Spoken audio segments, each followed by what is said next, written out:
you start to go, what do you defend on that Jets offense? Sometimes with the Ravens and Lamar Jackson, you're trying to figure out what you should defend, the pass or the run. My transitions are back. Did you hear that one? That was a smooth one. Boom.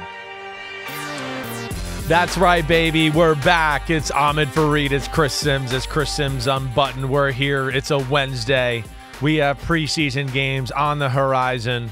We're getting you up to date with all things NFL. We hit the NFC on Monday, one player to watch. Today, we will hit the AFC.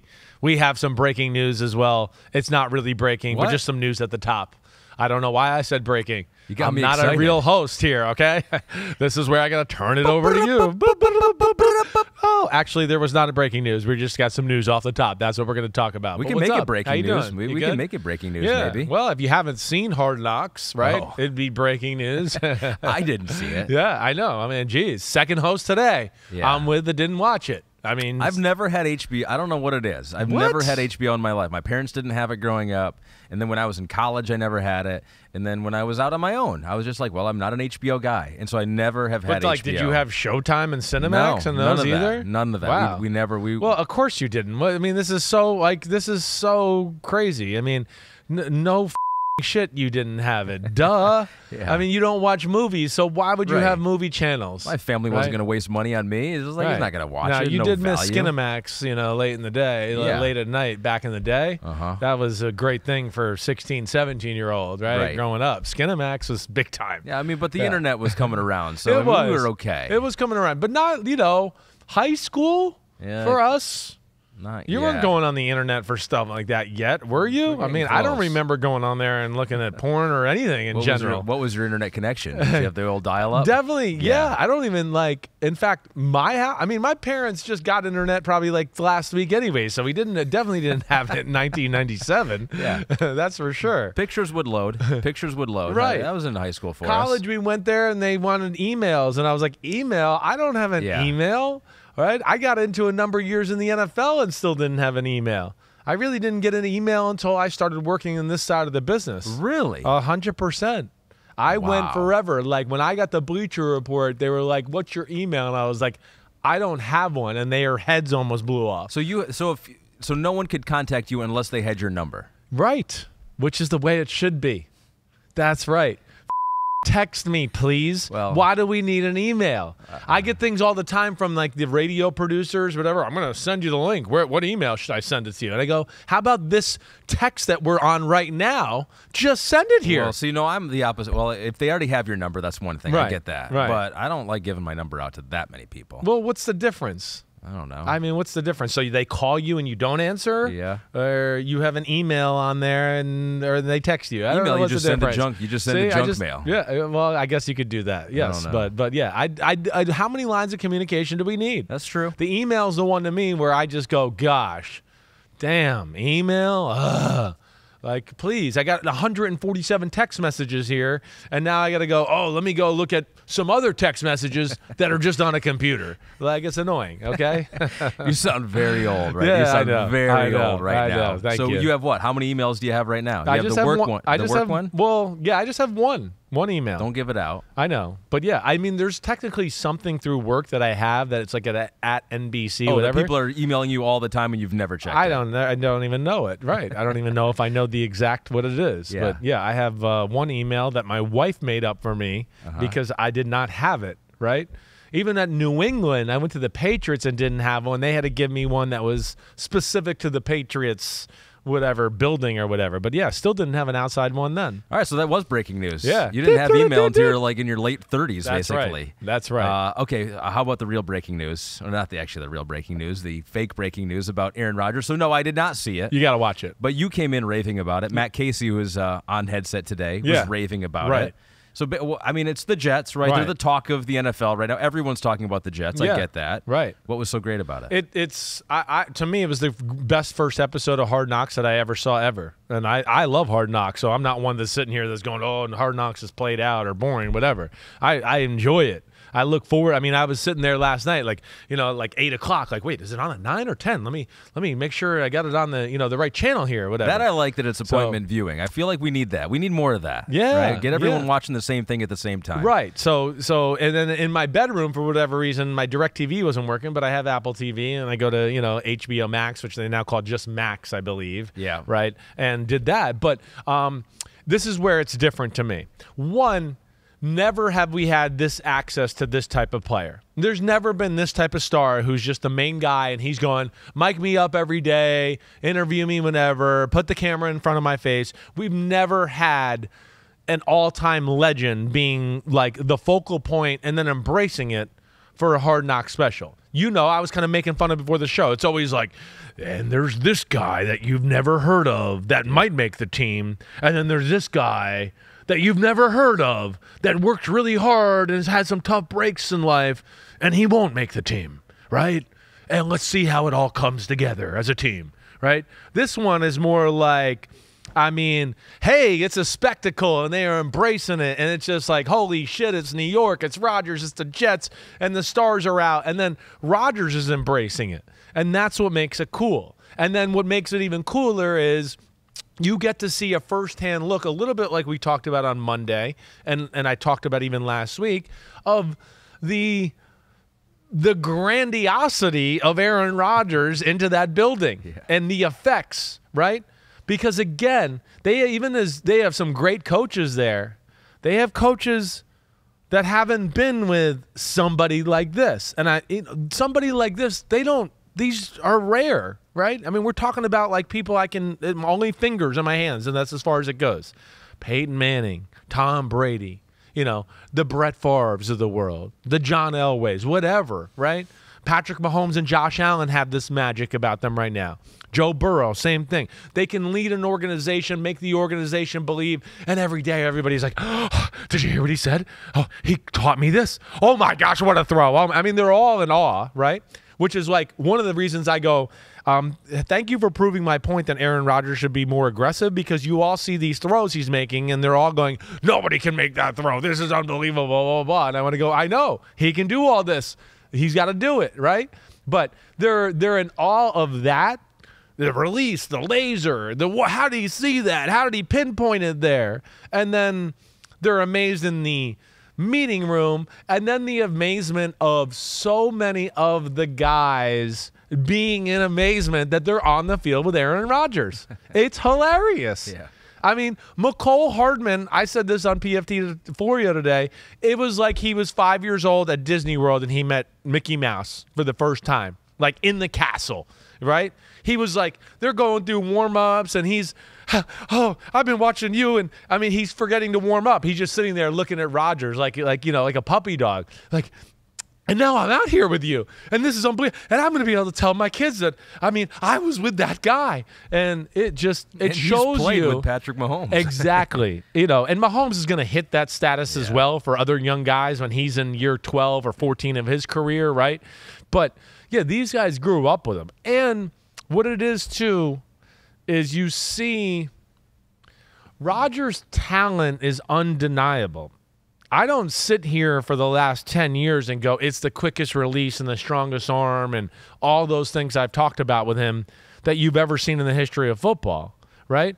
You've heard me say, like I said this on the pregame show the other night, your favorite quarterback's favorite quarterback is Aaron Rodgers.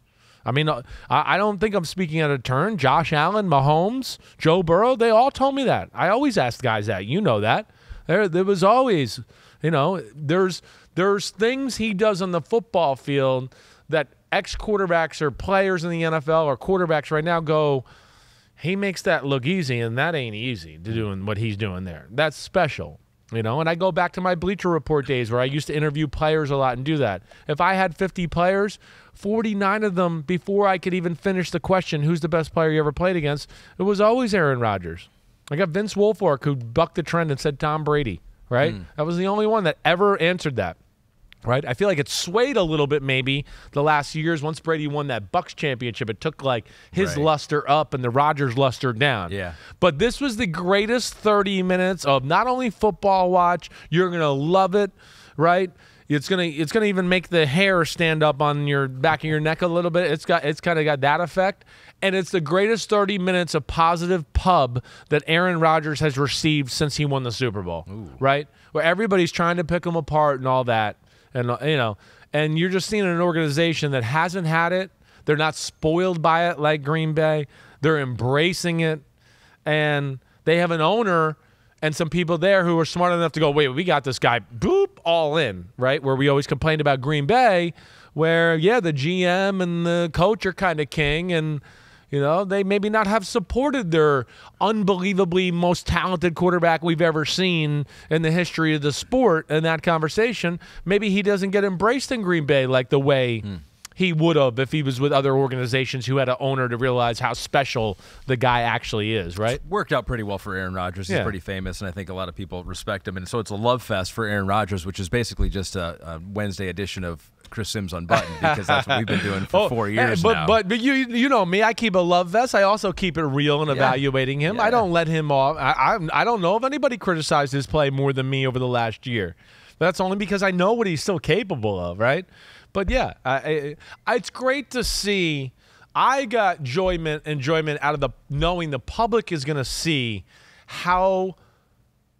what makes this guy work and how revered he is by the rest of football, where it's an awe factor, right? Aaron Rodgers, like a Mahomes or a Josh Allen, more Mahomes right now because he's, the greatest thing we've seen here recently for sure. But Aaron Rodgers the same way, where like when he warms up, you're like, damn, I got to stop what I'm doing and watch more up a little bit, because he's going to throw a few balls and a few throws where you're just going to go, holy crap, is that real? They're going to wipe your eyes, like I say, and go, wait, am I seeing that clearly? And that's where they're all kind of seeing it right now, right in person. America is going to fall back in love with Aaron Rodgers, which makes you wonder why they weren't on board with it right away, right? Because these are all infomercials for every team that they go around. And I get it can be a little bit of a distraction maybe, and you're worried about that, but wasn't the reporting that the Jets didn't want to do it? No one wanted to do it. Aaron Rodgers didn't want to do it, and now it's the greatest infomercial. You couldn't pay for publicity like that. It's an unintended consequence, right? Yeah. I think that's what you're seeing there. Yeah, most guys, they don't want it. I'm sure Aaron Rodgers didn't want it. Yeah, I mean, they don't want it. They don't want the camera there all the time, seeing everything about you. But once they got stuck with it, they embraced it, and that's what I love. Yeah. Saleh was great. He's being himself. Right, Rodgers is great, and then the other thing it did the show, Nathaniel Hackett. It's the greatest piece of pub he's gotten since he was becoming the head coach of the Denver Broncos. Excuse me, I'm burping my coffee. Yeah, you're getting emotional about this. Well, no, I'm not getting emotional. I was emotional last night watching it. I really was. It was so exciting and like joy. It was really cool. But then to see Nathaniel Hackett, and again. There's all this negative stuff, and I know it didn't go perfect in Denver. But damn, they showed you what makes him special. Why I loved his dad. He has some of those same traits. It's energy. It's tough love. It's okay. Now I don't even need the tough love. We're buddies. Whatever. Oh, it's back on the football field. Hey, screw you. Make that play. You don't know what you know what I mean. It's just the right balance there, and I thought it painted him in a really positive light as well, which he deserves to be, because to me that's the truth of Nathaniel Hackett. That really is. I know last year was bad. I get it. I'm not trying to make an excuse, but for the body of work with Nathaniel Hackett's been his whole career. What you saw last night, or what you will see when you watch it, is really what he is and what he brings to the table. Well, I think it's interesting with Hackett, because I don't think during his press conferences with the Broncos that he necessarily instilled a whole lot of confidence. But you can tell that players, and Aaron Rodgers for sure, there are times when it's just like, yeah, Nathaniel knew better than I did in that situation, and he helps me become a better player and do things that I wouldn't have thought of doing. Yes, you're going to see that, and then his like I told you, his attention to detail in the offense and being a master of the West Coast offense and the mechanics of it and what it takes to run it the right way at the quarterback position. Listen, he's as good as they come in that department. Being a head coach is hard. It's not always the same. And sometimes guys like that change the way they are a little bit because they think, wait, my quarterback's like me acting like this, but I'm not sure the defensive tackles and linebackers might like this. So they try to act a little different. And I think maybe he got stuck in a little of that and whatever. You know, it's not an easy as job as everybody likes to make it out to be. And he certainly didn't do his best, but he's a damn good offensive coordinator, quarterback coach. I know that. All right, so maybe I'll sign up for the first time in my life Please for do. HBO, although Matt has volunteered his password. Yeah, right. So maybe I'll take him up on that offer. Don't tell HBO. HBO, you're incriminated now. They're going to sue you. They're going to sue you. You're yeah, not NY allowed to do that, Jets. right? Yeah. Okay. So we got a camera in the Jets. Yep. Maybe we might have to have a camera with the Washington Commanders, too, because one more story I want to talk about before we get to our one player to watch for each of the AFC teams in the preseason is what's going on with the coaches and the players with Washington. And you talked about this a little bit with Mike on PFT. Yeah. You guys have probably heard about it as well. So there's been some rumors and reporting that Eric Bieniemy is being very hard and very vocal and very intense on what he is saying and how he is dealing with his new players there with Washington coming over from Kansas City. This is from Nick on Twitter when asked Ron Rivera about Eric Bieniemy.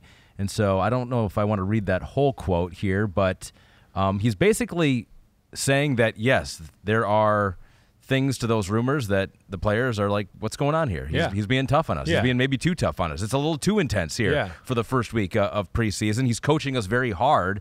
And Ron Rivera basically said a couple of days ago, yeah, that's true. Some players have said that.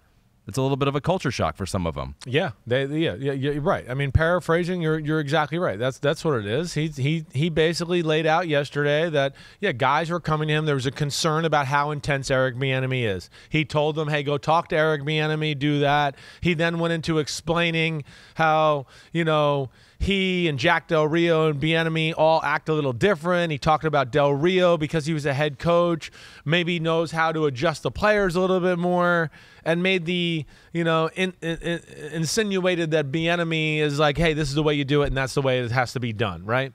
And within that, it kind of looked like Rivera was maybe either saying to Bieniemy through the media, like, hey, maybe you need to bend to the players just a little. Seemed like for sure he was agreeing with the players that it is intense. Yes, it is different. He didn't back up his coach, which is what I would say. That's where, Florio was right to say this, and this is what we were saying, where you'd go, no. That's where you go, well, yeah, Eric Bieniemy's coached, the guy who's won the MVP twice, and they've been in the Super Bowl 3 of the last 4 times. So we're just going to listen to him and take his lead on the offensive side of the ball, where we've been, quite frankly, shitty since I've been here, right? Nothing special. And that's what I wish he would have done. Now, he's came back today and had a press conference, before practice or whatever, to kind of put, the toothpaste back in the bottle a little bit to explain that he handled that situation the wrong way. So Ron Rivera came out today and said, I basically told Eric that I put my foot in my mouth. I think what I said wasn't as clear as it needed to be. I think the understanding of it is just the fact that I think everyone's making, in my opinion, a little more than needs to be made of this. So that's the classic, it's like you're blowing this up. But it's a huge deal if your players don't like the way that they're being coached and the head coach doesn't say the players have got to get used to it. No, and it's fanning the flames or giving oxygen to the Eric Bieniemy negativity bullshit that's out there, right? And that's what I don't like. That's what I don't like. That's where, hey, there's no BS in Eric Bieniemy. I don't know him, but I know enough people that know him. Nothing. He's going to tell the owner and the GM exactly what he thinks, not what they want to hear, so he gets the job, right? And that's where I think he's tough that way. He does keep it real. So good for Ron Rivera coming to do that. But what I said and what I'll continue to say, one, the players don't know. They don't know. And first off, a lot of players, I said this to you before, they don't know what the really good teams or the Super Bowl teams, how hard they work and the sacrifices they make to get to the Super Bowl and be that team all the time, right? That's what they don't know. And there's nobody in Washington that's been a part of a team like that, that's at least a part of their leadership group with their football team, where you go, oh, well, he's been there and they won Super Bowl. He knows how this goes. They don't know. They don't know what they don't know. That's really what it is, right? I mean, do you think New England was up there baking cupcakes and watching movies for training camp? Do you think that's what they've been doing? Right. No, it's torture, borderline torture training camp. and it ends up to borderline awesome parties when they're in the Super Bowl every year. Right. Yeah. Right. Andy Reid has forever been famous for running tough training camps. It's brutal. But what are they? They always come out of the gates hot. They're always ready. They're always physically tough, mentally tough, in shape, not a ton of injuries. It's because he's old school that way, right? You know, I don't know. That's where I go. Like, that's where players have to readjust themselves. See, like, how do you think Nick Saban's running an easy camp down there in Alabama? No you cupcakes. think Kirby Smart, right? Right? No, right. The teams that are winning the national championship every year, right? They're actually famous for their coaches being dicks and being hard coaches, right? That's part of football. Football's not supposed to be comfortable. You're supposed to be uncomfortable, to continue to drive you, to be detailed, to work, right? Belichick made Brady uncomfortable his whole career, to where at the end he was finally like, damn, I mean, I'm only the greatest quarterback ever. Can I get a little comfort every now and then, right? I mean, Bill Walsh won 2 Super Bowls with Joe Montana and was like, 2 years weren't that good. Let me bring in Steve Young. You need a hot poker up your ass. Let alone he was a jerk to his staff, his players. And I mean that in a positive way. I'm not saying a jerk. You know, my dad played for Parcells. I've told you before. He didn't realize his name started with a PH until he got done retiring because it was always Simms, Simms, right? I mean, you can go down the list. I mean, Jimmy Johnson with the Cowboys. You think that was easy, right? Mm-hmm. We hit Bill Walsh. We hit Belichick. You think Chuck Noll and the Pittsburgh Steelers? I never saw the guy smile for 10 years. You think him and Terry Bradshaw? I mean, he tortured Terry Bradshaw. Bradshaw talks to this day. That's the way it goes, right? Vince Lombardi, I don't know. It kind of seems like he's famous for being kind of a tyrant and he rules with an iron fist. Football is that type of sport. That's what it takes. There's a lot more success stories of that kind of guy than the guy that, hey, we're just cool and we let him be chill or whatever. Like, yeah, you might have a team win the championship every now and then like that, but more times than not, the season is about being more uncomfortable than comfortable. Even when you're one of the really good teams, you still feel uncomfortable.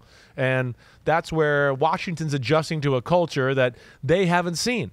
And I told you before the damn show, I said, there's more clips of Eric Bieniemy yelling at Mahomes and cussing him out in the sidelines over the last 5 years than there is of any coach cussing anybody out in Washington.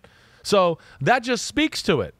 And, well, good for Tyreek Hill and some people coming to Bieniemy's Tyreek defended defense. him on Twitter. Yeah. He goes, man, there is no other coach that has your back like EB. He goes, it's tough, but I promise it will make you better. So that's a ringing endorsement. And the offenses have been great. And, of course, there was, debate on how much of that was Eric Bieniemy and how much of that was Andy Reid. But let me play a little devil's advocate for a second, because you named all those great coaches who are very hard. I'm sure there's another long list of not very good coaches who are jerks too, right? Yeah. So there are coaches that, just don't get it or whatever, or maybe that cross the line, right? I'm sure you've had coaches where you're like, all right, I've had hard coaching. I like hard coaching. This is a little like beyond the pale. Yeah. I mean, you can see that too. And so if I'm going to play devil's advocate, maybe I'm saying some of these players have been coached hard in the past, and this is something that's a little different or doesn't stack up to some of that quality tough coaching. Yeah, I don't know. I'm just throwing another. I hear you. I don't know. Yeah. Who knows, right? Yeah. I'm just throwing the alternate side out there. There's a fine line, and you can go too far, right? I understand that. If you're always going to be the evil dictator and always find the negative and always just crap all over guys, and then maybe sometimes where it crosses the line, you start to crap on them personally a little too. Yeah. That's where it can cross the line. But, like, the guys I mentioned have a sweet spot, right? And, I bet you if Jonathan Allen or Daron Payne were on the offensive side of the ball, they wouldn't have said anything. They wouldn't have been it because they've been like, what? This is what Nick Saban does. I led the college football in sacks, and he told me I stunk and I needed to work harder, right? That's where it is. And really, I feel like you can go to all sports and almost look at it that way for the most part, right? I mean, Magic Johnson was sick of Pat Riley because it was just everyday grind session. We got to get better, hard practices, all of it. Even though they won 5 championships together, it was a grind. You know, there's just something to that. That's all I'm saying. Yeah. And I think Bieniemy is just, you know, bringing an intensity that they're not aware of. And Ron Rivera, I don't think is like that on a consistent everyday basis. He's a really damn good coach, but I don't think that's him. So the Colt, he's even different than the rest of their staff, right? Andy Reid's probably got a bunch of psychos, right? Because that's what he's got, right? You know, and the same thing with Belichick and those guys. They usually have guys that are a lot like them. This is a guy that's outside their realm a little bit. So I'm sure everybody's a little bit like, holy shit, this one guy is crazier than the rest of the staff. Yeah. And, man, he's on our case about everything. And that was the perfect time to do it if you're Eric Bieniemy, right? First couple of weeks of training camp, the first year on the job. Yes. I mean, this is the time that you want to be as hard. This is changing culture. Yes, right? I agree with that. And it's not always pretty, and it's not always easy, right? But you know, as soon as they start to have a little success, and hopefully they do, and they start to see some of the results on the field, they'll buy in. Yeah, well, that's a key thing, though. Because if they don't see that success, then it can go sideways. Then it can go sideways, no doubt about it. But yeah, I wish Ron Rivera would have backed him up. And then these players, you know, this is a little bit, hey, college football, everything's become save the player, don't practice too hard, don't hit, we got to watch player safety. And what I'm saying is I think we've gone overboard in those departments to where now we're doing a disservice to the player by not pushing him, getting better physically, mentally, nor is he getting the worker in football shape that he needs to, and that's why we're seeing a rise in injuries, right? You know, I had this conversation in the NFL rules meeting last week a little bit. Just a little bit bringing that up. And I know some of those people in there, they have said the thought around the league is a little bit that the lack of practice and the lack of intensity is leading to the more injuries in football because you're not ready to go. The guys are not physically and mentally ready to go totally the way they were maybe back in the old days where, yeah, the rules were a little lax and you could drive guys into the ground a little bit, but we didn't see always the same number of injuries, so let's go. I'm rooting for Eric Bieniemy, and I just wish Ron Rivera backed him up a little bit better. I think he regrets that. Right. I think that's why he made a came point out of saying that today. Exactly. And maybe it'll be different. Set the tone. Set the tone for a good season for Washington. Who knows? Got some studs on defense. There's some things I mean, those receivers they got, you know, they've improved the O-line. They would definitely be on that short list of teams that I'd say didn't make the playoffs here, but, you know, wouldn't be shocked if they're in that convo in late December. But that's the NFC. We're talking AFC here today. Go. One player to watch, so in case you missed the one on Monday, go back and listen to that one because that was a good podcast. We enjoyed it, and I think the homies enjoyed listening to it too. It's kind of a fun way to preview these teams for the preseason and maybe look at an under-the-radar guy. So these are players that we are watching, one player in the preseason that we are watching. It's not going to be a veteran because they're not going to play a whole bunch in the preseason. So these are, you know, rookies, first-year, second-year guys, maybe a veteran who's trying to get a spot on the team, so we'll see him a lot in this preseason. And so we say we're going to pick one. Chris picks about 4 or 5 to add to the conversation, but usually whittles it down to one. We go in order from worst odds to win the AFC to best odds to win the AFC. So we'll start, no surprise here, with the Houston Texans. Just like the Cardinals on the NFC side, they are plus 10,000 to win the AFC. So there will be a lot of guys who are fighting for position this year, next year, prove that they can be part of the future. So let's start with them. Who are some of the players, and we'll whittle it down to one then for the Houston Texans. There's 2 that jump out, okay? One is Derek Stingley, the corner, who was the number 3 pick and did not, you know, look that way last year. And that's where, you know, you'd want to see that. But I think the one I'm more interested in, and I think this is kind of an obvious one if you're a Houston Texans fan, is Jon Metchie. Jon Metchie the third. I think it's Metchie, right? Metchie or Metchie? I was saying Metchie forever, and I think it's Metchie. I think I'm wrong. Because you've said it so many different times right now, I will never know. Okay, good. It's over. I hope I've confused you completely forever. But that's the guy I'm looking at. Yeah. You know, one, I think their O-line is pretty solid. Their running back is the real deal. Weapons on the offensive side is what I question. Guys that can make splash plays really on both sides of the ball are what I question a little. And, hey, Robert Woods, we know he's a good receiver, and hopefully he's another year removed from the ACL, and he looks more like he did when he was with the Rams. You know, Nico Collins, a bigger type of receiver. But, yeah, I worry about lack of firepower for CJ Stroud when he becomes a starting quarterback. And with Metchie, right, he is a true slot guy. And this is an offense that I know, knows how to use the slot.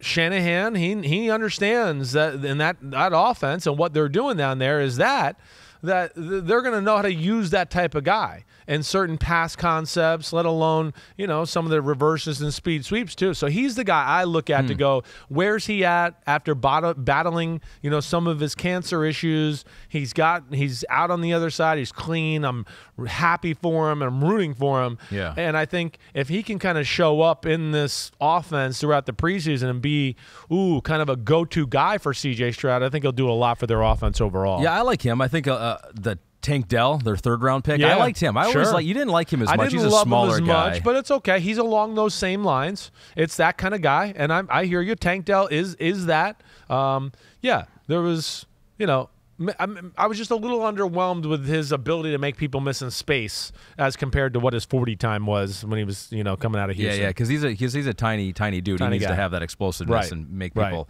miss those tackles. So I do a big butt for each of these teams, and we say big butt so many times here. We figured why not just do the song at the top of the show? So then for the first time this segment, we will do the big butt song. Woo! It is that time. Big butts, and we cannot lie. The big butt of the week. Oh. Time to give some love to these big guys. Some tushes. There's a couple sacks, forced fumble. He's a butting superstar. Woo! Give it to him, Ahmed. One butt cheek. And this is why you're the big butt expert of the world right now. Woo! Yeah, and it puts me in a good mood. So that's why we do it, too. How could that not? It makes us smile. So our first big butt will go to, and there was, this is obvious, Will Anderson. That's who I'm going to be looking at. Okay. Because I want to see how wrong you were. Yeah. I want to see how bad your evaluation was of Will Anderson. Well documented, your hatred of Will Anderson. Actually not. We loved him in the interview. That was the hard thing about it. Right. You just didn't like what you saw on tape. So far, Laramie Tunsil has talked about him. He said it's been a fun matchup. He said he's going to be great. He's got a motor. He's got all the tools. As soon as he puts it together, he's going to be a dominant force in the league. See, that's a comment that says it isn't been that great lately. He's going to be great. He's got a motor, right? Right? That's not the things you hear from freaks usually. I'm just going to say, they usually, when there's a freak in camp and stuff like that, they go, oh my gosh, there's nothing this guy can't do. This guy's a big freak. And you hear all that type of talk. I'm not doubting that won't happen, right?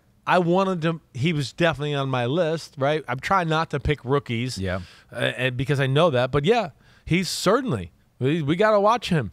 This is the 49ers defense, which we know is predicated on the front four getting there, and he's their Nick Bosa. And that's what I just questioned. And I hope he proves me wrong, as I always say. But I just question whether that type of explosive ability is there, and we'll see. But yeah, definitely going to have my eye on him. There's no doubt there. You never kissed your butt, did you? No. I know. I was just thinking of that. Thank you. You're bringing up all the good things Was I supposed to not bring that up? No, but you know what? I'm glad that we didn't go there because no one wanted to see that. Okay, good. Don't worry. I can't do it anyways. I'm not that flexible. You tried the privacy of your own home. It's like, can I bring this out on the podcast? You're like, no, I can't do it. Sorry, honey. No, but we'll see. We'll see from Will Anderson. I think that will be interesting. Because a lot of the things you saw, will they show up here in the preseason? Will they show up? What the problem too becomes is because if that doesn't go well, they're going to start to go, well, damn, Derek Stingley wasn't good first year, and now Will Anderson's not good, and then it starts to put on, are they evaluating guys the right way? And it starts to become, a thing. So they have the worst odds to win the AFC, just a little bit ahead of them at plus 7,000, the Indianapolis Colts, who also got a new quarterback. So you got CJ Stroud, by you got Anthony Richardson. You think what? I'm surprised they're that low, I guess. I think the AFC is so good. I guess I shouldn't be that surprised. I guess there's one team I look at that maybe should be lower, but we'll get into that later. Okay, so the Colts plus 7,000, the few players you're watching in the preseason for them. This one was fairly easy for me as far as narrowing it down and going, wait, this guy has got to go to the next level or show up and in one specific area. But it's Kwity Paye. Kwity Paye is the guy I'm going to look at from University of Michigan. Hey, good motor, stops the run. We didn't get him to do that. We got him to get double-digit sacks and do all that stuff. And as a pass rusher, there's still more meat left on the bone there. So that's one where, yeah, I look at that one specifically to go, that could change their team around, right? Their D-line is pretty solid. They signed Samson Ekubam from the 49ers in free agency, paid him, so you got a guy over there.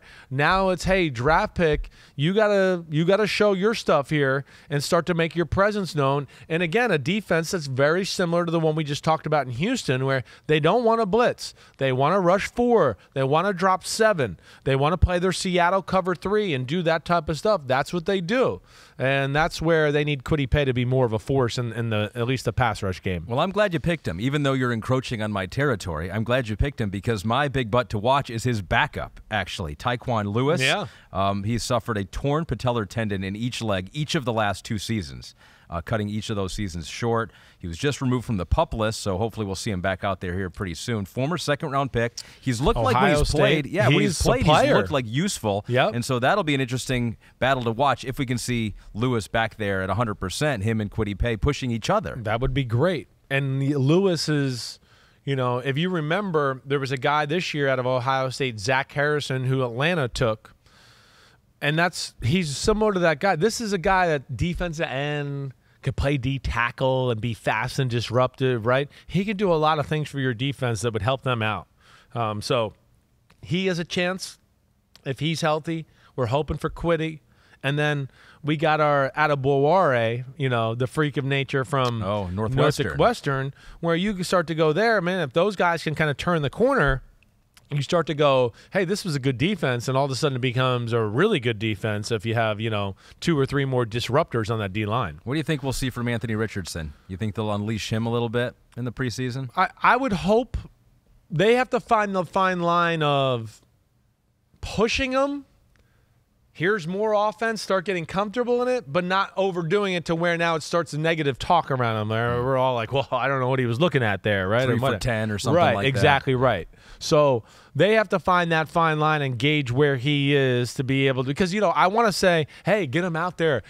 Make him drop back and throw the ball a ton of times. He needs to get work in that department. But I say that, and as I, think those things when leading up to this conversation, I go, yeah, but you also got to be careful. You don't have him drop back 25 times, and like you said, he's 7 for 25, and now the talk becomes he can't be your starting quarterback, right?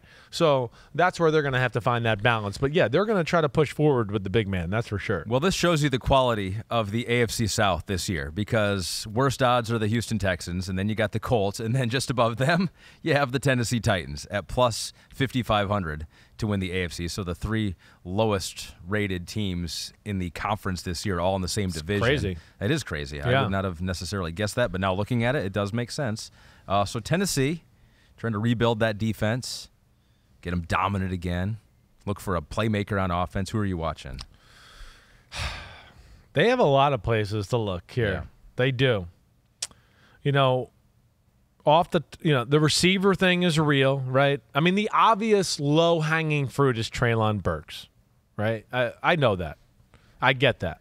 I try to be a little different and not always just give the normal school of thought, right? I mean, we all know that. You're going to hear that on every show in the world. He was underwhelming last year. Maybe started to come on just before he got injured. Yeah, right. Started to come on. Started, like, at least on film, started to look like it where I went, ooh, that's a good route. Or, ooh, he's getting some explosion. So hoping he turns the corner there. Harold Landry and his health coming off the edge. I mean, before he got hurt in training camp last year, he was starting to look like he was one of the better pass rushers in all of football. So, yeah, he's important too. But the big thing I think I still go back to is the offensive line as a whole. Would I be like, this is the thing they got to get back going the right way. They weren't your typical dominant Tennessee Titans offensive line last year. They've made some changes there. You got Andre Dillard at left tackle, right? They got Chris Hubbard there. Okay, and then they've moved some people around. They got Brunskill from the 49ers, and then they drafted Skoronski and moved Aaron Brewer, who had been their left guard, probably the smallest left guard in all of football. He is now going to center. He's the guy I'm picking right there, is Aaron Brewer, right? With encompassing, hey, the O-line. But, this is a position change for him as far as the NFL is concerned. And I would think he was more suited, I think, to be a center. The center doesn't always necessarily need to be the biggest, stoutest guy. It needs to be explosive and fast and twitchy compared to maybe the rest of the O-line. So I'm interested to see how the shuffling of that O-line works and then how Aaron Brewer does making this adjustment from guard to center. Open up some holes for Derrick Henry, give Ryan Tannehill some time. On the defensive line for me, my big butt, I'm going to give it to the first time ever. I'm giving it to their assistant defensive line coach, Terrell Williams. So did you hear this? Mike Vrabel is going to make Williams the acting head coach for their first preseason game for Chicago. Wants to give an opportunity to a minority coach who he really respects. 6 seasons in Tennessee so far, 26 overall in the NFL. So he's my big butt to watch is Terrell Williams as a head coach for I'm the glad Titans. you picked this. I'm glad you did. This is a great move by Mike Vrabel. You know, one, to get somebody experience, let them do that, right? But two, the biggest thing, like you said, this is what I hit on this yesterday a little with Florio in the morning, is this is a great example for the rest of the league, right? There's so many African-American head coaches that are capable of being a head coach, but they're not in the long lineage of the trust tree of, I know this GM since I was 5 years old, or I've worked with this guy back in 1978, and this guy, and he knows the owner, and there's some of them are not connected like some of the white coaches in football. That's just a plain and simple fact of the matter. I'm not trying to be a jerk. I'm not saying, it's fair or unfair to the white coaches, but I'm saying it is unfair to the black coaches in a lot of cases. And, because of that, some of them are not in the trust tree to ever get the chance to be in front of an owner or be in front of the podium to show you, like, hey, look at me. I can say and answer and send messages out to the team the right way, just like a head coach. He did that just when they interviewed him the other day when he was talking about the experience. You went, man, look at him. He's very impressive with how he answered the questions, the messages he sent there, right? So now maybe this helps Johnny owner who doesn't want a black coach, see some guys on the sideline and go, damn, this guy, look what he's all over the details. Oh, man, look, he's on the refs. He looks like he knows what he's doing. Sure. Right? And I think that'll helpfully filter through the NFL and help this problem that we got. Yeah, a couple things. I think it shows that Mike Vrabel is pretty secure in his job and right. in his standing, that you can do this. You're not looking over your shoulder. But, yeah, I think it would be a cool practice for every team to do, and not just for minority coaches, but, I mean, important for the reasons that you pointed out. But for, if there's a white guy out there that's, earned it, sure. and been an and assistant coach for a long time. He's getting the credit too. Exactly. Right. Any coach on your staff that you feel like could use this opportunity to get better and learn, right? It's preseason, right? It's a good time to teach your guys. Who knows? They might have a coordinator role, and this will go in handy, useful for them as they go into the future. So I kind of like the precedent. I hope more teams do that. So that's the Titans. We move on to the Raiders. Plus 4,000 to win the AFC. Tired teacher has his eye on, or her eye on, one person. Tough choice, but I'm excited to see Jacorian Bennett for the Raiders this preseason. If he can play all right as a rookie, then our cornerback room isn't as bad as many think. Yeah, I mean, I'm excited to see him too.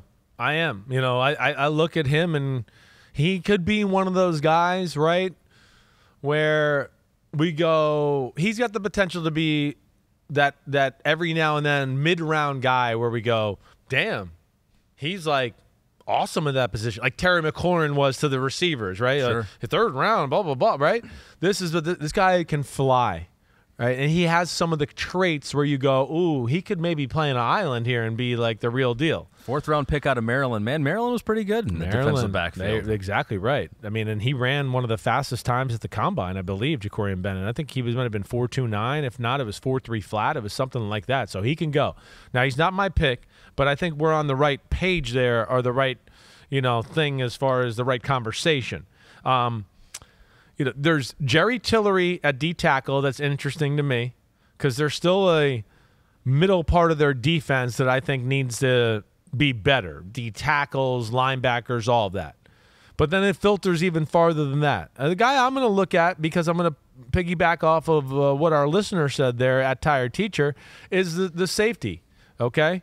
Tre'von Moehrig, all right, the kid that was drafted out of TCU, right? Yeah. And what was that, 3 drafts ago now? 21, yeah. Right? Second rounder. He's the one, got to play more last year. Now, they got rid of Jonathan Abram. He and Marcus Epps are now the leaders of that back end or that secondary.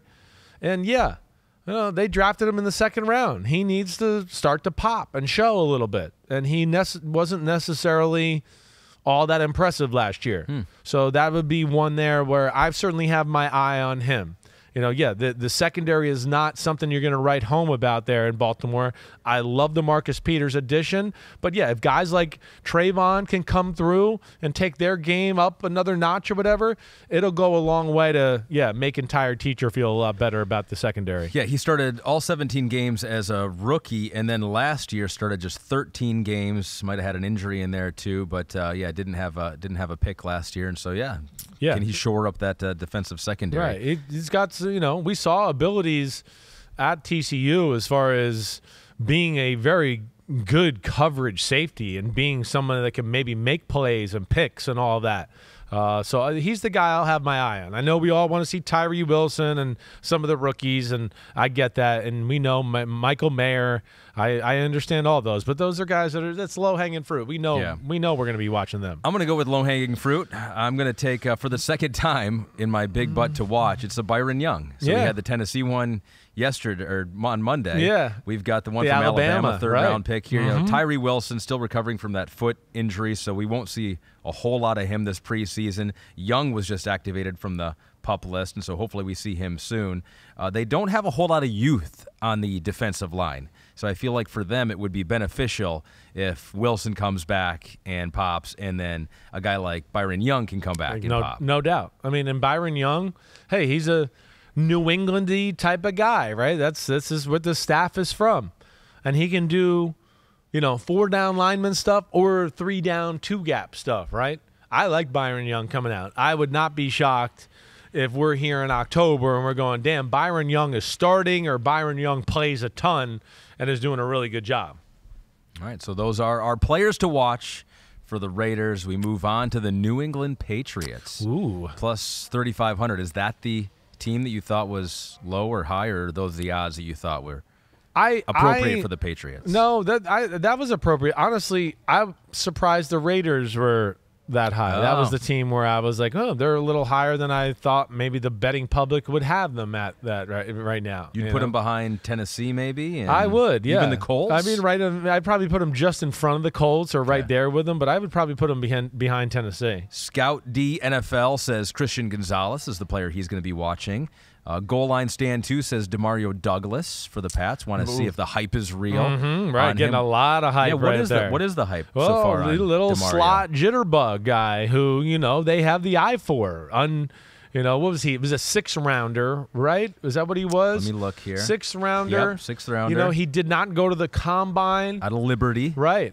And DeMario Douglas. This is one of those that smells of the Patriots having inside info and knowing from a coach and their deep scouting that they knew this guy could be this and fill that role, and they got him, in free agency after the draft. But it sounds like can tear up the slot like an Edelman or a Welker type of guy right there. Here it is. We're watching it right now. So he's 5'8", 192 pounds. This is him cooking Miles Bryant. Yeah.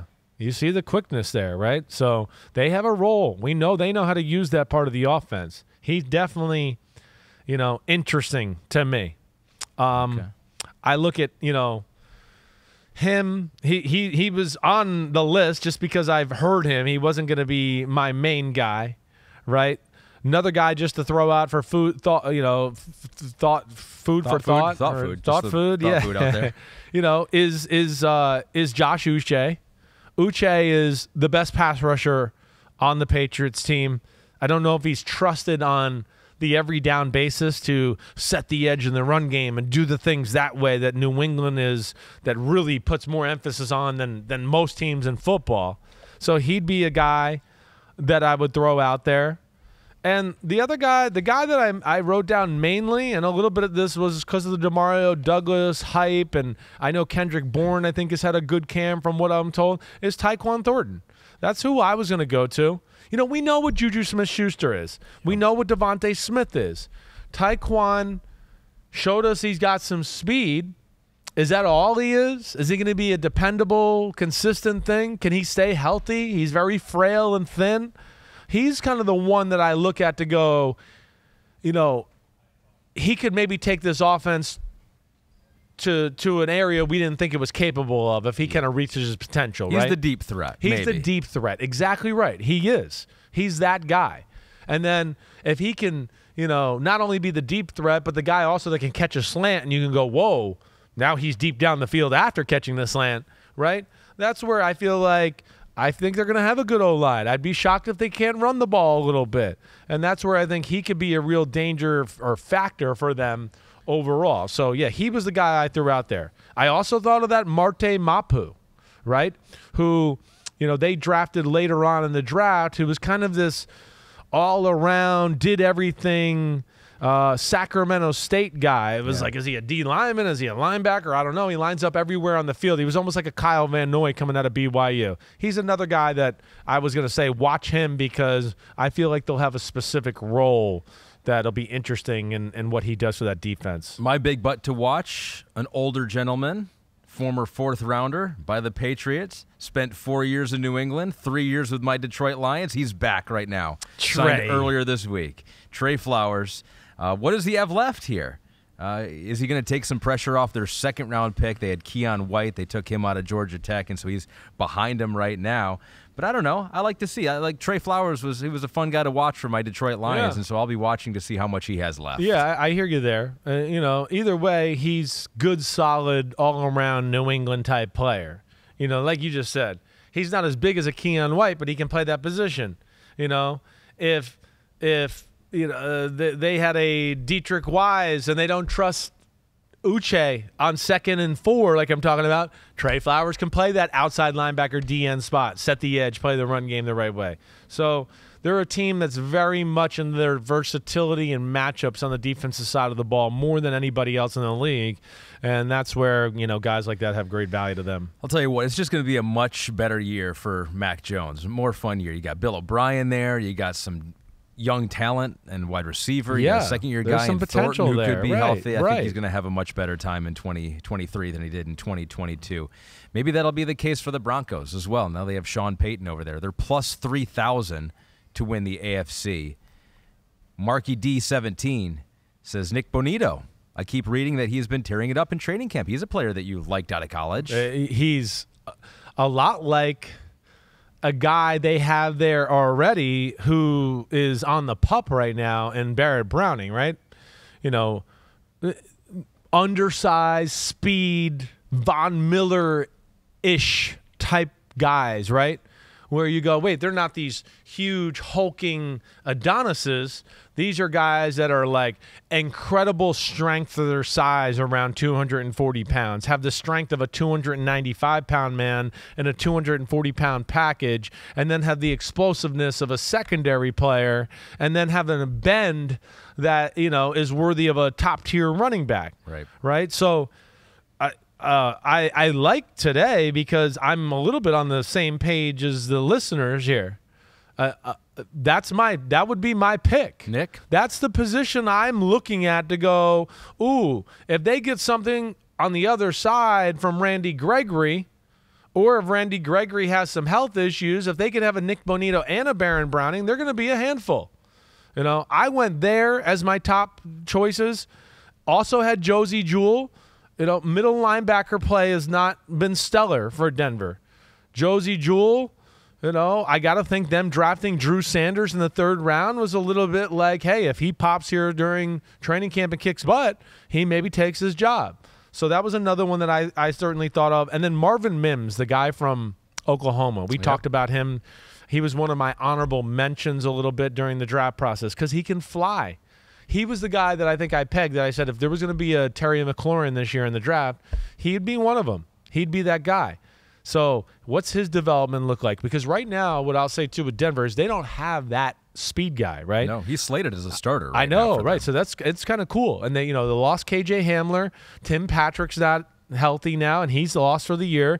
So they're going to need Mims to have a role in the offense. So I know I just gave 5 guys, but I'm actually really, if you made me pick one, it would be the Nik Bonitto. Got it. Right? That would be it too. Got it. The Nik Bonitto, the one and only from Oklahoma, from that school, Oklahoma. Soon to be SEC. You OU. Plug and Play 16 says Javonte Williams. He goes, I'm starting to wonder if he is an alien that the U.S. government has been talking about because a 12 to 18-month injury, and he's back in 10 months. Thanks, fellas. And I think do we have video, Kristen, back there of Javonte Williams at training camp? Apparently he is making highlight reels, which I love the training camp highlights too. It's just, usually from way far away, iPhone camera. You can kind of make out what's happening here. Do we have it, Kristen, or no? But guys like this, they can go either way with recovery, right? With the ACL. Yeah. Because sometimes they're so big and so explosive, it doesn't feel comfortable for a while. Or sometimes it's like, well, yeah, no wonder he feels good. I mean, his quad and hamstring are the size of like you all together. Yes. So he's got a great support system for his knee there, right? And he seems to have hit it that way to where, yeah, it's pretty shocking that he's back and at least pretty close to full effect. Go to Twitter to find that video because our video has what a crashed. bad host you are. You just teased and then just leave the tease That's my there. bad. I'll take that one. But Javonte Williams, remember last year when we did my top 5 running backs in the NFL? He was one of my top 5. Yeah, you would have been right. He would have been. He would have been is right. He would didn't get hurt. Yep. So we move on to the Steelers, who have Najee Harris as their running back, maybe a better offensive line. They actually have the same odds as the Denver Broncos, plus 3,000 to win the AFC. Let's see what. Let's go with your guys first here. So as you look at this team, this Pittsburgh team, who's on your radar? Obviously, the left tackle position's huge, right? They drafted a guy in the first round in Broderick Jones out of Georgia. Dan Moore was the guy that started there last year. That's certainly something to watch for. All right. So, but again, that's easy.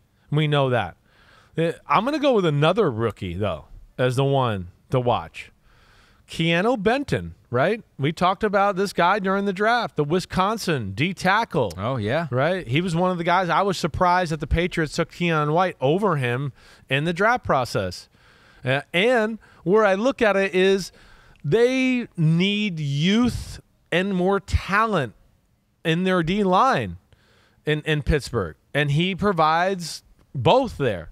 So now they have a guy, and where I say we all got to watch him. He's gonna play nose tackle. He's gonna be two gapping. But the good thing about that, the ripple effect of now you don't have to put Cam Hayward there or Larry Ogunjobi there. They can be a little bit more on the edge of the guard or on the inside edge of the tackle where they're really made to be. Now, this guy can be our old mosh pitter, clog things up. You can't move him. I'll just hold this guy here and throw you whatever way I want to. So he's the one I look at. And especially when we're talking about they don't have the middle linebackers of Pittsburgh years past, right? Where they just, for forever when we were growing up, the one thing you would get like, the Pittsburgh middle linebacker, he's the man, right? I mean, we always said that. And they don't have that right now. So that's where they need this big dude to help everybody out. Keanu Benton, like I said, I try to stay away from the rookies for the most part, but I think this one was a little too obvious. All right, so we go rookie there. I messed up, actually, last time. I didn't give my big butt for the Denver Broncos. I totally screwed up. Damn. One more thing about the Broncos. So we're going to go DJ Jones for them. Okay. Former 6th-round pick. Yeah. Played 5 years in San Francisco. Did just sign a deal, 3-year, $30 million deal with the Broncos.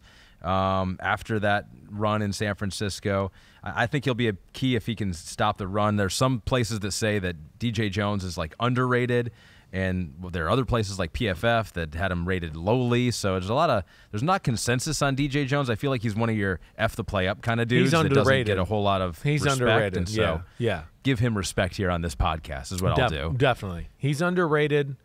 D tackle is a position that's one of the hardest for, I think, grading websites to figure out at times, because sometimes they don't really know what their rules are or where they're shooting to or whatever else. But, yeah, he's a hell of a football player.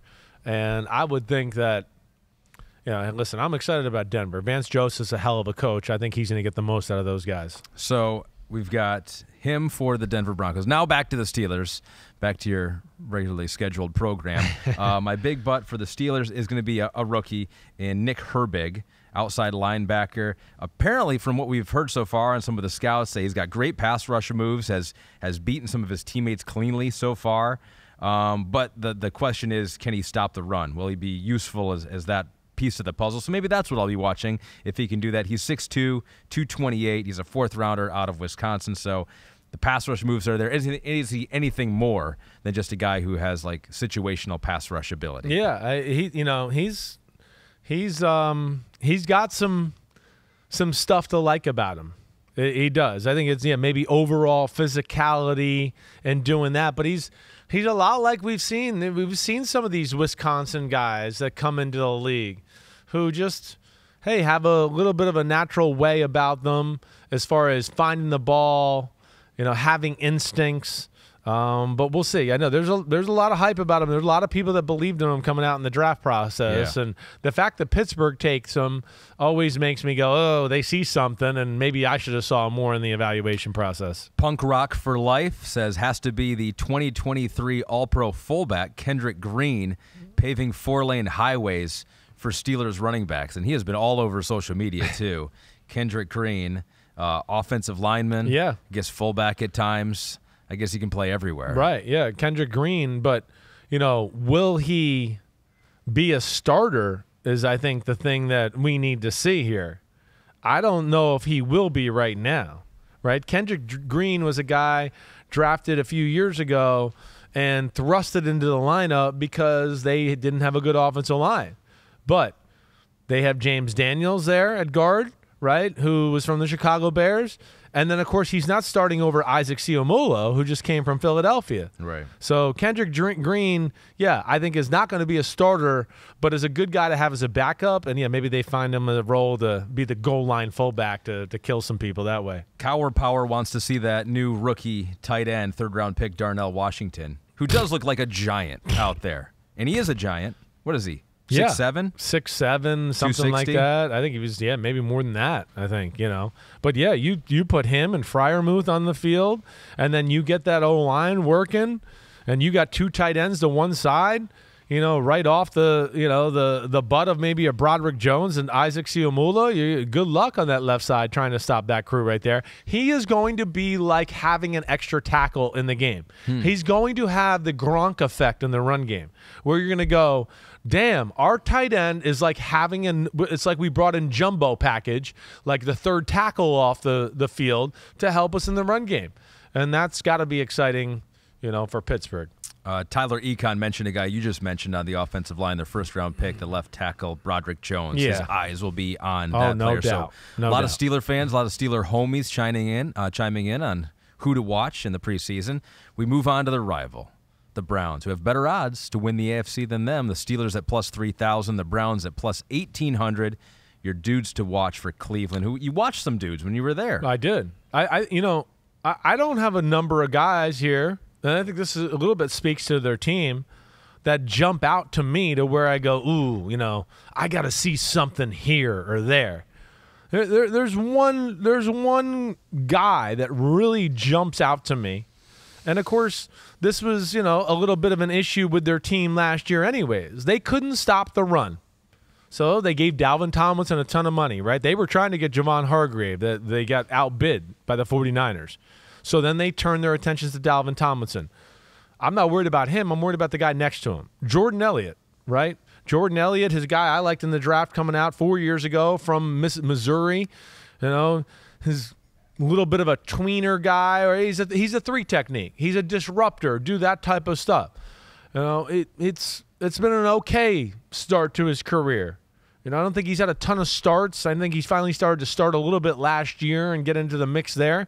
But yeah, he's a guy I look at to go, if he can turn the corner and start to be a pain in the butt, then this front four is going to be rough to deal with. Because we know Myles Garrett's one of the best in football. Zadarius Smith, if healthy, is amazing. Dalvin Tomlinson can be the clogger in the middle like we talk about. And Jordan Elliott, I think, has a chance to be that disruptive, mess the play up type of guy.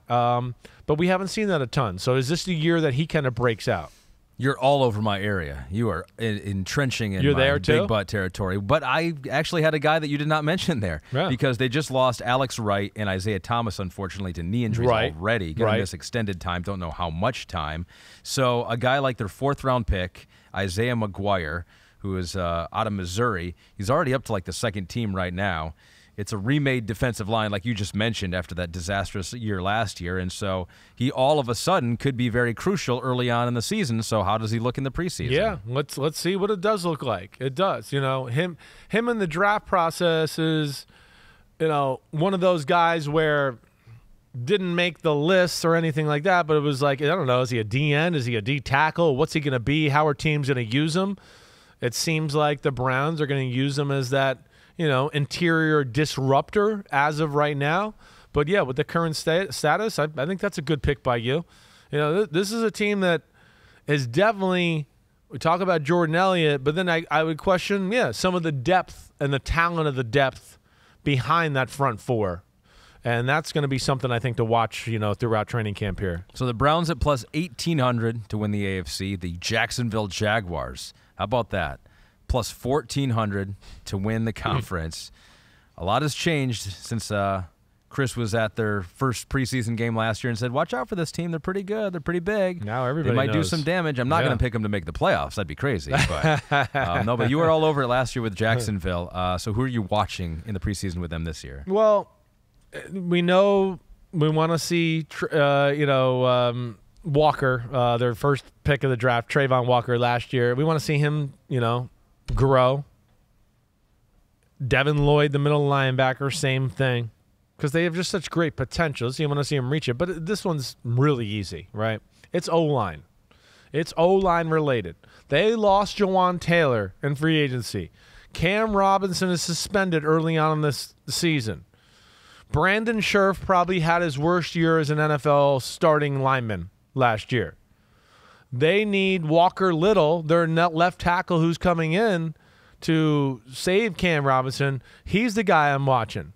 He's a guy that I had great hopes for coming out in the draft a few years ago. He didn't play that last year of college football because of COVID, right? I think that might have messed up his trajectory a little bit, right? So that's where I want to see what he's got. And I think that'll go a long way. And what it'll do, too, how good is he? Blah, blah, blah. If he's really good, and now let's just say Anton Harrison on the right tackle, he's not quite ready for, prime time yet. When Cam Robinson does get back, then maybe you can move Walker a little over to right tackle and let Anton Harrison, who I think is a little raw coming out of Oklahoma as a first-round pick anyways, could benefit from that. So, yeah, I want to see that because, hey, they got a franchise quarterback. We know they got some weapons. They want to run the ball and be balanced. And if they can't protect number 16, then all that means Jack Diddley squat. Yeah, nothing little about Walker Little, 6'7", 325 pounds. For him, so yeah, it will be kind of cool because there's a lot of pub with him, and he was injured too, right? Did you mention that? Yep. Right? So it was no, I did not mention that. You didn't see a whole lot of him in college, but he had high draft pedigree, second round pick there. So my big butt to watch, nose tackle. We're gonna go Devon Hamilton. Yeah, 6'4", 320 pounds. Started 14 games last year. Agreed to a 3-year extension in the offseason. So they're paying him here. Run defense could be very good. He could be a big reason why. He goes, this is what he said, quote, I'm really trying to diversify my game in general, though. I don't want to be just known as the run stopper. So can your big dude, 320-pounder, Devon Hamilton, develop himself into more than just a run stopper? Yeah, no, that's going to be the big question. I'm you can put me under the category of I was a little surprised they paid him like that. I really was. Again, good, but I wasn't sure if he would definitely be in their long-term plans. But yeah, I think that's a good one to watch. Him and Roy Robinson Harris in the middle there, and then of course Fadukasi, right, who they signed 2 years ago from the Jets. Yeah, they got to be a little dominant. I mean, if you look at the Jaguars last year, one of the things that was a little disappointing to me was their run defense at times. I just thought, hey, they got a lot of big people and people that I just feel like they should have been better. I think they came along as the year went along, but there was times in the year where I was like, damn, they're too good to be letting teams run on them like that. So you have the Jaguars at plus 1,400 and the team that they beat in the playoffs plus 1,300. Come on, no respect here. The Chargers just above them right now. Stephen Sullivan says Dayan Henley, the linebacker who is your number one linebacker, no right? doubt. And yes. You'll be watching him. Yep. I'd definitely be watching him. Yeah, again, I think this was an area where they're looking. Kenneth Murray, I don't think he's been as good as a first-round pick should be, right? They got rid of Drew Tranquil. They signed Eric Kendricks, who's coming to the end of his career, but still a good player. Deion Henley, I think they drafted him to be the future. He's not my pick, but he certainly, we got to watch him for sure. I don't think he gets to be a starter right away. He's going to have either be exceptional or one of those guys not be at their best. But he'll get some run. Good guy to watch in the preseason then, Definitely right? a good guy to watch in the preseason. Get a gauge for where he's at in this whole conversation. To me, this is one where I did cheat, and this is one where I wrote MLBs and DTs. That's what I wrote. You just picked a whole position group or two position groups. I picked them all. Damn it. Yeah, I did. But because to me, that's like an area where, I mean, that team, you're talking about a team that's got that type of, hype around them. Yeah. And they're the 28th run-stopping defense in football? Like, come on. That can't be. That can't go on again this year. Right? So, yeah, Austin Johnson, when he's back healthy. Sebastian Joseph Day, right?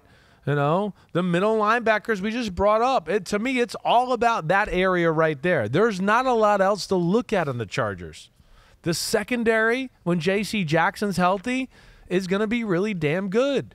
The pass rushers are good. The O-line is really damn good. The receivers are really damn good. The running back is damn good. The quarterback is awesome. So it all starts there to me. Yeah, our boss heard that. Maybe too many F-bombs is maybe. What's going Could on here? Be. Could be. Are we trying to, freaking He's good. telling me to say freaking. He sounds like my dad now. Does he know that I don't swear, and so I balance things out here? Well, he does now as you're kissing his ass as he walks by. Here, so you stole my thunder here, because basically I was going to say the same thing. All the D-tackles? Yeah. I really could have picked anyone here, but I'm going to pick Morgan Fox, who in his second year with the Chargers now, spent 4 years with the Rams, 1 year in Carolina after that. He's coming off a career high in sacks, but as we've said, it's like the pass rush is not really the problem with this team. This is what he said about the mentality that they're going into training camp with right now. We're taking out a mentality of being more physical, more sound, understanding where we fit within the defense, understanding where you fit in the scheme. So they're trying to be just more technically sound in where they should be, and maybe that'll help their run defense. They're creative. They ask their guys to do some things that we talk about a lot, Hey, you go from this gap, and when they snap the ball, I want you to get over to that gap, right? It's not always the easiest that way. Morgan Fox is one of those tweeners. He's like athletic D tackle, big DN, right? He's listed as a DN. I want to go, I don't know why, because he's not the DN. I mean, more times than not, they're playing a 4-down front, and Khalil Mack and Joey Bosa are the DNs, right? So Morgan Fox then gets kicked inside. And, it's something to watch with this group. I do think there's a lack of big people on the interior part of their D-line that I think is worth watching as we go forward with the Chargers, and I think I've been saying that for the last year or two.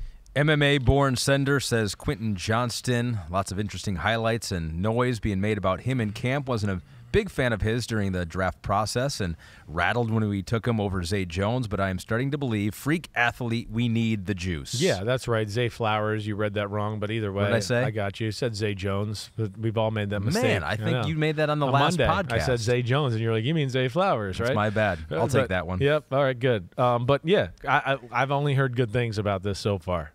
It's all I've heard. Yes. So I think they got something here. And, again, too, guys like him are usually more suited for the NFL than college. They know how to put them in spots. The quarterbacks are better. I can throw a back shoulder when you're covered all day long. You're 6'5", and you got arms that are 74 feet long, so we can hit you all the time. Yeah. College, you don't get that consistent throwing and precision from the quarterbacks, nor maybe always put in the position that makes sense for your skill set. They'll do that there. A team that I thought maybe would be higher on this list, Dolphins. Where are they ranked? 1,200, yeah, total so they here. are, 1, 2, 3, Sixth? 4, 5, 6th. I think that's low. Yeah. I think that's a little low. We'll see when we get to the teams ahead of them. As we mentioned before, the AFC is stacked, so maybe no shame in being 6th best to win the AFC, but your players to watch for the team in South Beach. It's low to me. I'll just say that. Low to me for what I would say is a top 5 roster in football for sure. I almost want to say top 2 or 3. Yeah. That's where I don't. This is an easy one here for me. It's the O-line. We know that. Oh, no. Don't pick a whole another position group It's again. the whole O-line. All 15 guys on the roster. No, it's the right tackle, Austin Jackson. I think this is an obvious one.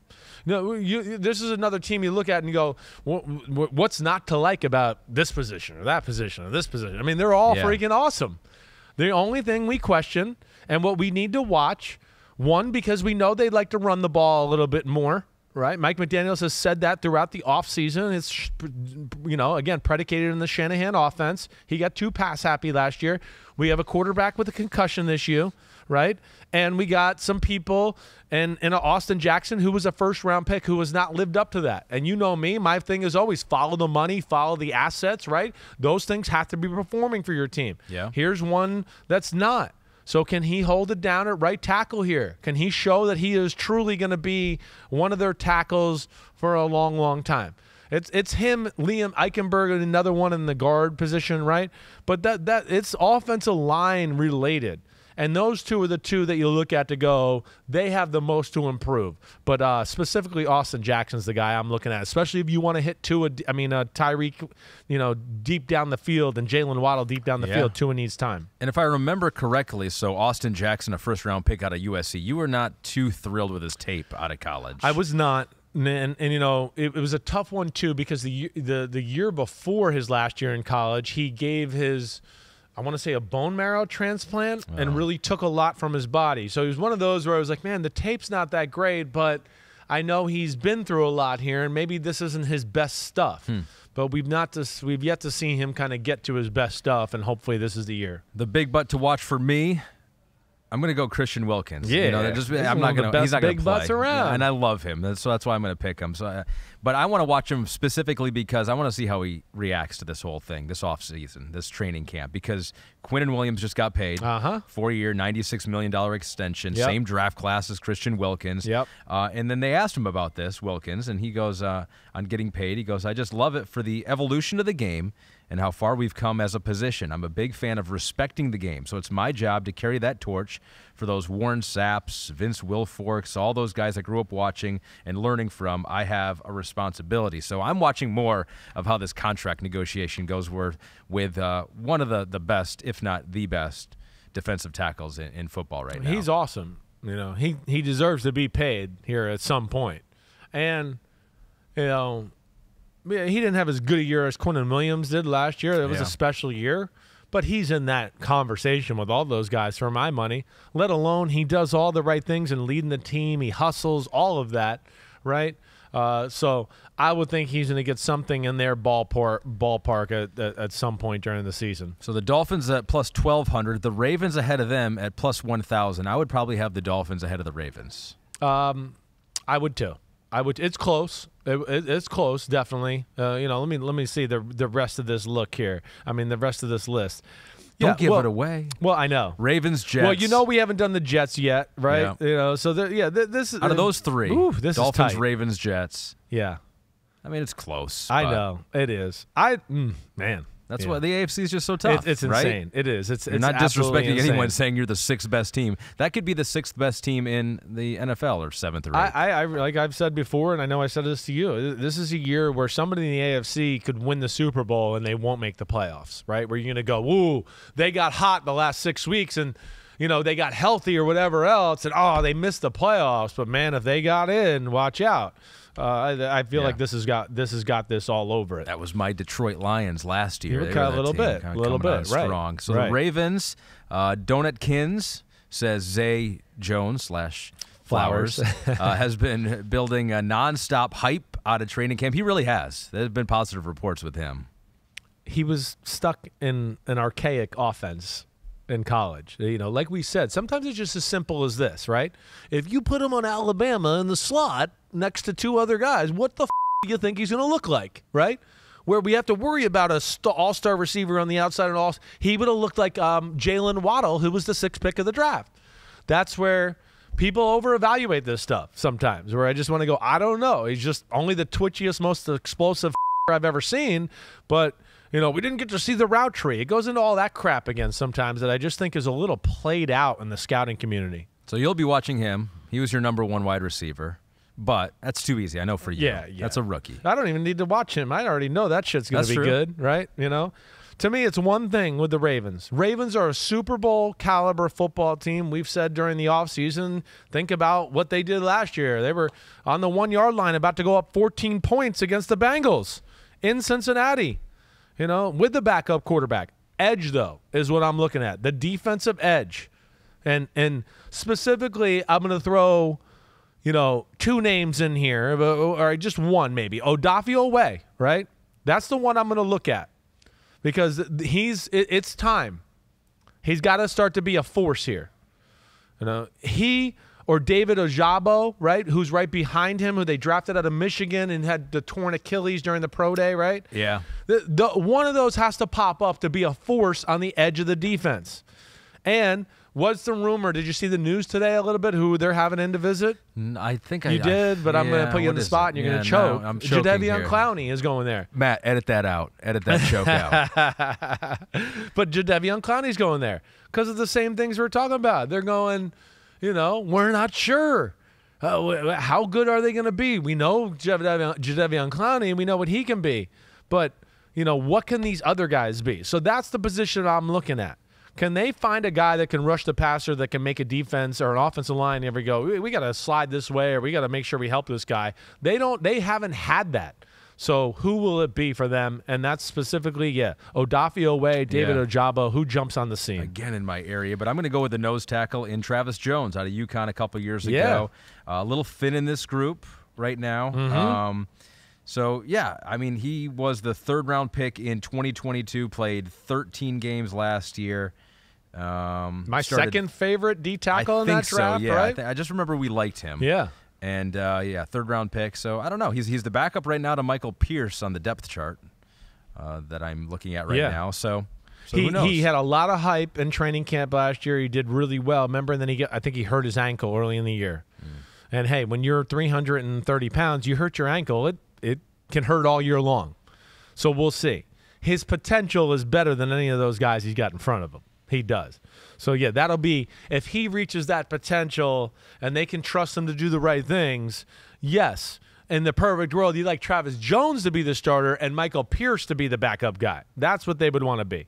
Michael Pierce, we know what he is. He's a big run-stopping guy, but he doesn't add a lot to the disruption department. I like your pick with Travis Jones. It's a good one to watch. He's got something to him to where – he could be one of those guys in a year or two where we go, he's one of the better D tackles in all of football. A lot of names on this team that were favorites of yours coming out of the draft. We also have Cody McKenzie saying Jalen Armour-Davis could be very likely the starter alongside Marlon Humphrey, who was hurt his rookie year, I believe.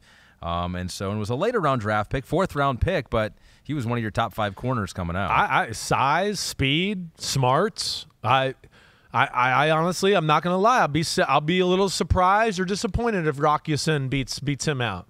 I know what Rock Ya-Sin is, and he's solid. Don't get me wrong, but Jalen Armour-Davis he's certainly a guy that I was on my list here, and I'm a fan of and rooting for him. We're down to the final 4. New York Jets plus 1,000 to win the AFC. Lee Eisen says all 3 snaps of Aaron Rodgers. That's what he's going to be watching, dissecting him, breakdown on film. But assuming we probably won't even see 3 snaps of Aaron Rodgers. I wouldn't be surprised this year if we see him a little bit. That's true. I think this is one where he's going to go, let me get the nerves of being the Jets quarterback and, let me, the fans going crazy when I'm standing. Just get it all out of the way, right? Let's knock some of the newness off of this, knock the shine off, get in the huddle when the things are real here. I think that's probably – the one that I think he might play more than years past is my point there. Okay. I think we're here with this one. The guy I think we need to watch is Jermaine Johnson. I know I brought him up Monday, but let's see where this is at. Again, he's a first-round pick. It's year 2. He should be the starter. There's no doubt about that. So let's see, can he win the starting job? And then from there, can he do more than just be a starter and start to be a force off the edge? So that's where I look at that. You know, Carl Lawson, I don't think he's a long-term answer there at that position, right? Jermaine Johnson is John Franklin Myers on the other side. Right, who's more of a bigger D end, not your typical pass rusher type of guy, a crash end as they might call in the NFL and some offenses. But yeah, Jermaine Johnson is where I look at it to go, again, on third down, they're going to want Carl Lawson, Jermaine Johnson, right? Kick in Franklin Myers and have Quinnen Williams on the inside and go, this is what we're bringing at you, right? Yeah. That's the perfect world. And, yeah, he's the one I'm excited to see and want to see where that goes. It is such a deep group. They do have a whole lot of guys there to the point where Bryce Huff played a lot versus the Browns and wasn't necessarily super happy about that, but it's just like – it's a deep group, and so some guys you really like are going to play a lot early in the preseason. I mean, he's an extremely impressive pass rusher. I mean, that's what he is. He's a pass rush specialist who's got incredible explosion and can get after the quarterback, and he's always going to be in that rotation there. So I could have picked him. I just picked Will McDonald, the rookie, here too, because he looked good against the Browns as well. A couple of his pass rush moves made the rounds on Twitter. He is a guy, as we talked about in the process, that was under-evaluated because he played out of position. You remember at Iowa State I was saying they're making him two-gap. He's playing defensive tackle at 242 pounds. It just showed you his strength overall. So, yeah, he's the one that I got some pretty good reviews from the coaching staff when I was there. And then was one of the coaches on the defensive side of the ball right away just said, yeah, I mean, he's getting to do what he was supposed to do now. He's just getting to go and get the quarterback, get upfield. I mean, he's like, did you watch him in college? And I was like, yeah. I was trying to tell everybody this. Don't evaluate sacks or plays in the backfield with this guy. I mean, he's more than that. And, yeah, I think he'll be a guy by all due accounts, it sounds like he's coming up the rankings. The other guy, too, just to throw out, too, safety position. Tony Adams, right? He's beating out Adrian Amos right now as the starting safety for this team. Yeah, that'll be big too. They Marcus May, LaMarcus Joyner, some of these guys they've lost over the last few years. We don't really know what they are at that other safety position. That'd be another one to watch. Number 22, Tony Adams, and his name came up on your pregame show. Yeah, because I think Thursday. he was an. Devin McCourty mentioned him because I think there's some buzz around, camp about him and what he's done, and I don't think they expected him to be the starter. Got it. So that's the Jets. 3 more to go. The Bengals plus 550 to win the AFC.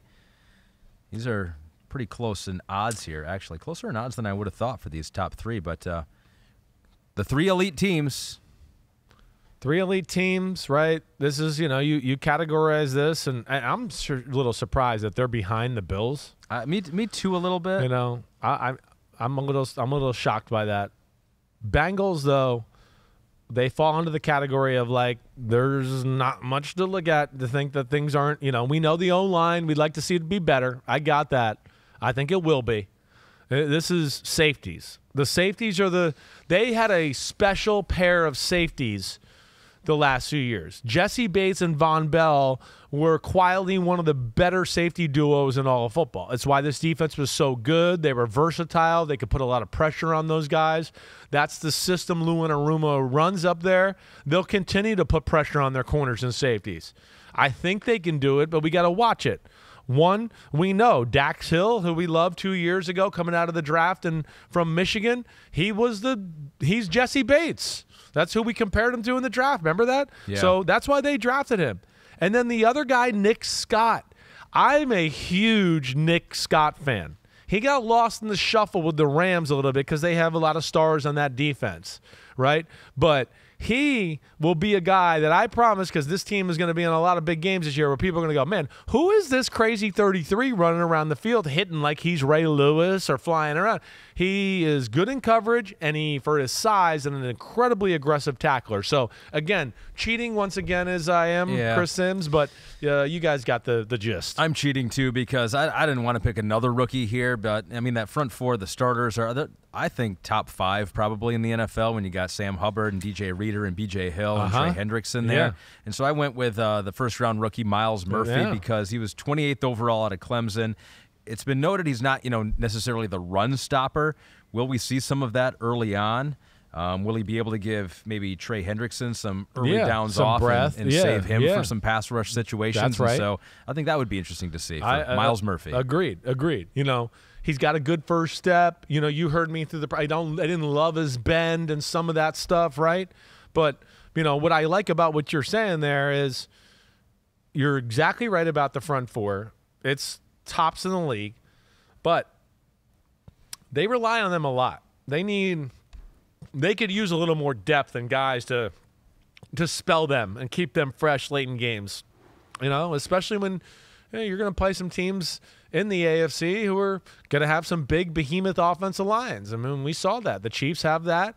The Ravens have that. You're going to have to deal with the Browns, of course, have that, right? So that's where you hey, Joseph Asai to take the next step. Zach Carter, who played a lot for them last year out of Florida, was really good. And then you add Myles Murphy to that, and like we talk about with all great teams, they really have 7 or 8 D linemen, right?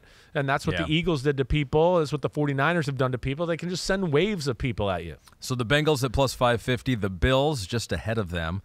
The second best odds to win the AFC at plus 450. Joe Horrenda is going to be watching Damar Hamlin like all of us are out there. Had a pick the other week on social media, saw that. Kenny Tosi is watching Dalton Kincaid. Not to get too carried away from camp, but I'm already getting ready for his Hall of Fame speech in 2041, Chris. So, he doesn't want to get too carried away, but he has bought tickets. Yeah, he's already in the ceremony. Yeah. Well, he's got that type of talent. I do believe that. He has Hall of Fame talent.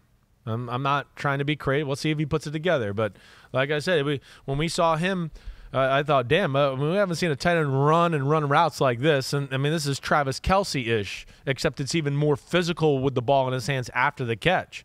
And even a better blocker than Travis Kelce was coming out. So I'm excited for that too. But I'm going to corner here. I'm going to corner. And, Kaiir Elam is the guy I'm going to choose. I also want to throw Tre'Davious White in that conversation. But if I have to go one, it's Kaiir Elam. He was beat out by a 6th-rounder last year in Benford, right, out of Villanova, Christian Benford, who got hurt, and then injuries in the secondary made Kaiir Elam the starter. He looks the part. It looks like he has all the physical abilities, right? Holding too much, a hair too stiff, whatever, but they need more from him this year. And Tre'Davious White would be the same thing. Tre'Davious White was a liability the last half of the year last year. And I know he came off an ACL and had an injury. So will he look more like the guy we saw before that? I think those are huge to their football team. The way they play, they want to play quarters, some quarters coverage. A lot of that is like man-to-man on the outside for those corners when they do that. And, they were not the best in that department last year. We saw last year they had trouble on the defensive line after Von Miller went down. Yep. So my big butt to watch is A.J. Epinesa. We saw them make a D-line a priority, right? In the offseason, they signed Leonard Floyd, signing Poona Ford over there. So Epinesa was the 2nd-round pick in 2020. Has had 3 kind of average-ish seasons so far. Has looked okay early on in training camp here, but I think they need him. If he's going to have a successful NFL career just for himself, I think this is the year for him to kind of shine. Big year. Got to shine. They need, as we've talked about, some other guys to jump on the scene, right? They do. And they, have the potential here. They do. I look at it that way. I mean, when Von Miller's back, it could be Von Miller, Leonard Floyd on the outside. You put Gregory Rousseau in the middle with Ed Oliver, and that's the group you got going after people. But, Epinesa, Boogie Basham, right? Shaq Lawson. They all, could use a little, hey, come on now. Like another team where we've talked about the cream of the crop. There's not enough sizzle players all there, right? They look like they have some good depth, and they might be another team here that gets to send a ton of people at you that are fresh all the time. Brendan Olszewski says, James Cook, you need to see if the Bills got themselves their true running back one finally. Yeah, right. I mean, he had some flashes last year. He got more and more comfortable as the year went on, but I don't think it was still up to my expectations or even the Bills. What they saw in training camp, the hype there, all that, what they were thinking, I think was more than what they got. So hopefully he's in a more comfortable spot in the offense this year and can let his physical talents just show. They already have a true number one. That is Josh Allen. He's their true number one running back. The Chiefs finally here, plus 350 to win the AFC. I am Justin Lamb says he is torn between Rashee Rice and Justin Ross. A couple of receivers for them. Yeah, Justin Ross is everywhere on Twitter. Yes. Yeah, well, because he was a guy, I think, that was on the radar at Clemson, is always going to be a first-round pick type of guy, right? And then he's had injuries and issues one after another. And then he wasn't, drafted, if I remember right? He wasn't he was not drafted. And, and now he's in Kansas City, and people are going, oh, whoa, hey, watch this guy, whoa. So he's getting it. I mean, I agree with you there. Those are two guys that we definitely want to watch. But I have one more that's important to that. There's this thing called we have to protect the franchise. His name is Patrick Mahomes, and if we don't protect him, we're not as good. So I'm going to look at the left tackle called Donovan Smith, who was not good last year. I mean, and it would be way worse if they called holding on him ever. I mean, he only had 74 holds in the Saints Monday Night Football game that wasn't called the last 3 drives of the game. Right? And remember us making a big deal about that? Oh, yeah. It was an underwhelming year for him. Kansas City obviously sees something. Andy Reid's kind of a savant with offensive linemen. And, this could be the kind of place where they get technique back, right? You get, just like we talk about with Rodgers and quarterbacks and other, you re-energize, right? Man, this team, this culture, I got to hold up to their standard, all of that.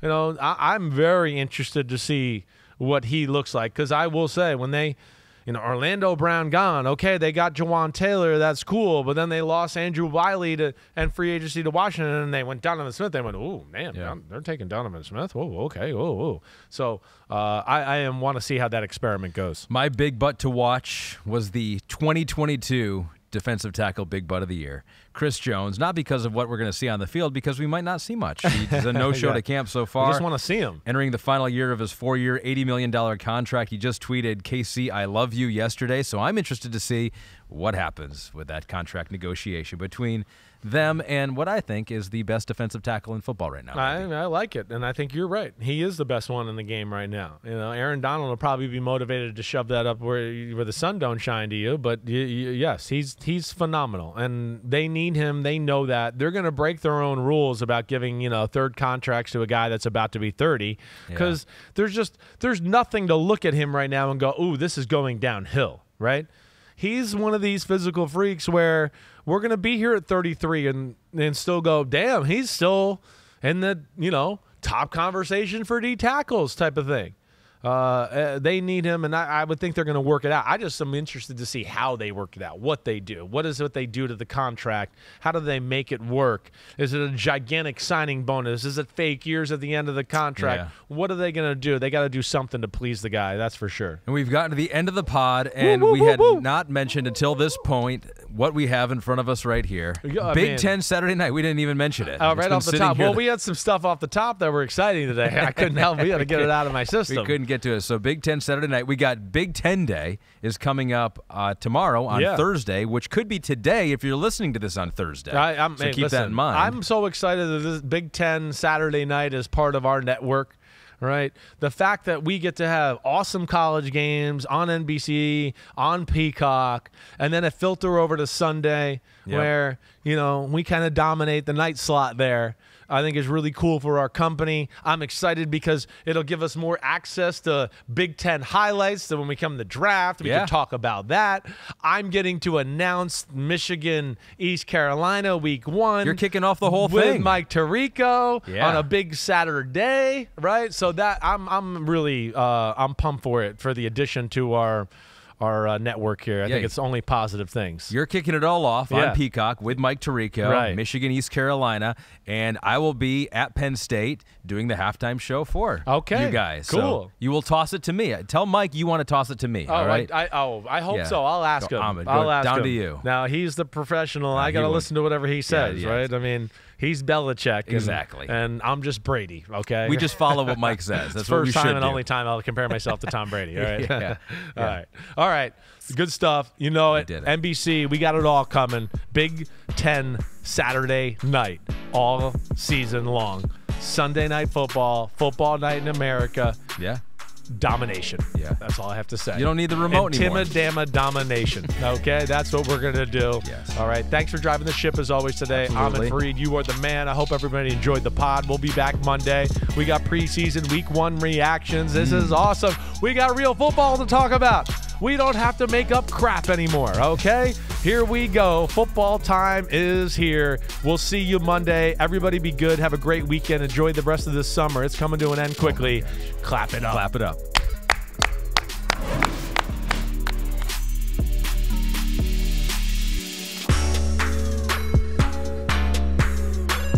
Yo, thanks for watching, homies. I appreciate it as always. The NFL season is right around the corner, so now it's your turn to hit subscribe to Chris Simms Unbuttoned. If you want to get all the training camp battles, preseason film review, playoff predictions, and much, much more, you know where to find it. It's right here, Chris Simms Unbuttoned. Please subscribe. Thanks again for watching. Peace out, homies. See you soon.